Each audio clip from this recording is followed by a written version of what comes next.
యేసయ్య మనకి ఏం చెప్పారో అలాగే మనం చేస్తే కలుగునుగాక, వచ్చునుగాక, పోవునుగాక, నిండునుగాక అనాల్సిన అవసరమే లేదు. యేసయ్య చెప్పిన మాట చెప్పినట్లుగా నీవు చేసిన క్షణాన్నే అద్భుతం జరిగిపోద్ది. Praise the lord. తీసుకొచ్చారు, నీళ్లు పోసేశారు. ఆ పోస్తూ ఉన్నప్పుడే అది ద్రాక్షారసంగా మారిపోయింది.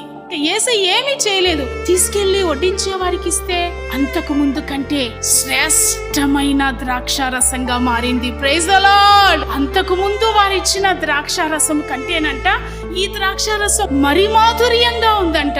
Praise the lord. యేసయ్య ప్రతి ఆదివారం ప్రతి ఉదయం 5ంటికి మనం ఎలా ఉండాలో, ఎలా బ్రతకాలో, ఏమి చెయ్యాలో దేవుడు మనతో మాట్లాడుతూ ఉండగా అలాగే మనం చేసినట్లయితే వెంటనే ఫ్రాక్షన్ ఆఫ్ సెకండ్స్ లో అద్భుతం మన జీవితంలో జరుగుతుంది. Praise the lord.